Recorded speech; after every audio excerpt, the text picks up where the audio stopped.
Alright, what is going on, boys and girls, ladies and gentlemen? The ACMJS Gamer here. Today, we have some impressions for AC Mirage.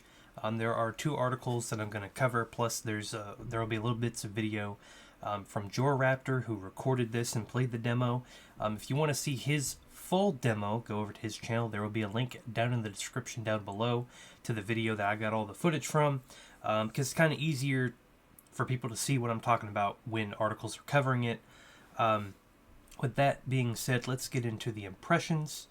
A gameplay loop that demands and incentivizes a tactical approach. So far, it sounds like a mix of the past and the present. Can the game successfully tap into the roots of what made the series special?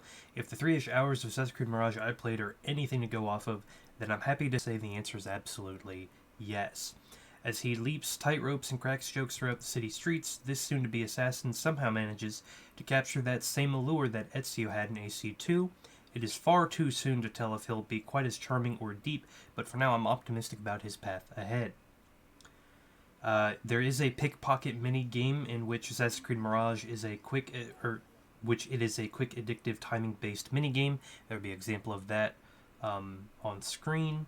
That thirst for fluid traversal should be quenched in Mirage, but let's get one thing straight: this is not AC Unity Parkour 2.0. Traversal definitely feels better than it did in Odyssey and Valhalla, and parkour is even stronger when you're finally unleashed into dense city streets and cluttered rooftops of Baghdad. Combat this time around involves a combination of dodging and parrying with light and heavy attacks, while also allowing players to sprinkle in tools like throwing knives. Accompanying the Hidden Blade's proper return to Mirage is the Eagle Vision, making for a combo of mechanics with a groove that is easy and nostalgic to slip back into. I won't spoil too much, but I enjoyed the stealth options not only because they called back to that vintage gameplay, but because Mirage's skill tree makes a refreshing departure from the burdensome RPG-focused trees we've seen in the past. That's good to hear. For the most part, it feels like Ubisoft Bordeaux adopted the elements from modern entries that worked, such as the option to scour areas with Winged Ally. You'll be able to absolutely find yourself rummaging around to collect hidden treasures and resources that can be used to upgrade Basim's weapons and wardrobe. So yes, Mirage feels old school, but it still feels like a modern entry too. The difference between Mirage and games like Valhalla is that some of the rough edges have been sharpened. During my time with AC Mirage, it became increasingly clear that this streamlined experience exists because Ubisoft Bordeaux wanted to handle its return to stealth-based missions with care.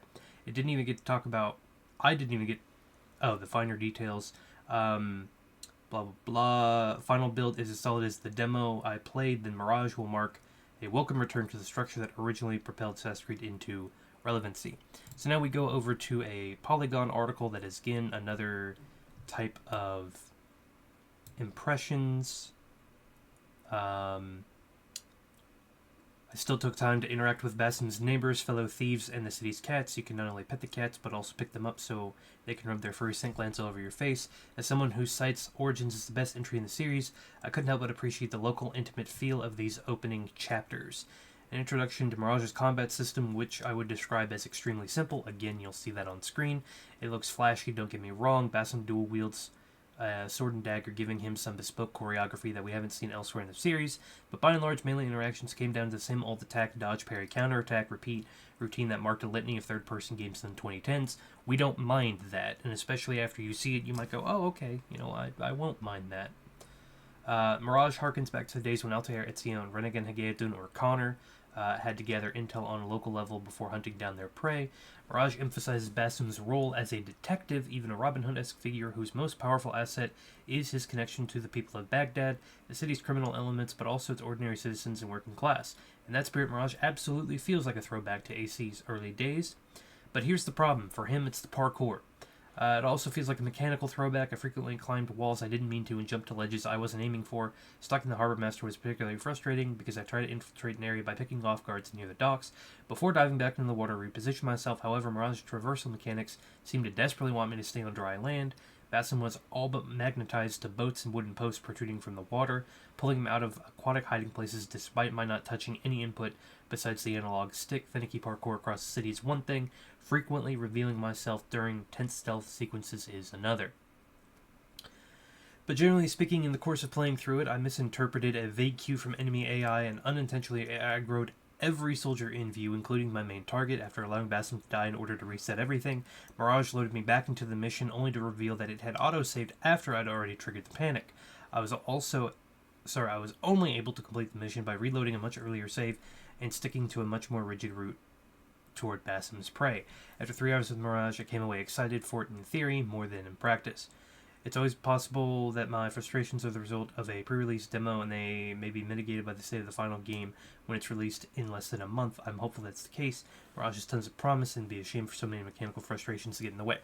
So, with that being said, that is the information. We actually do have combat footage from people that are uploading demos, like JorRaptor that recorded bits and pieces of his 4 hours, I believe, that he played. So if the combat is essentially what you see or have seen on screen, where you have to attack, dodge, and then if they glow, you can parry them, or if you have their health low enough, kill them, which I think is an interesting feature. I like that idea. I was worried it was going to be more like Valhalla, and I don't really care for that game's combat of mixing with Odyssey, and I felt like it was more Viking. It was slower. I like that it's fast-paced. So thank you guys for watching. I'll see you guys next time. Peace.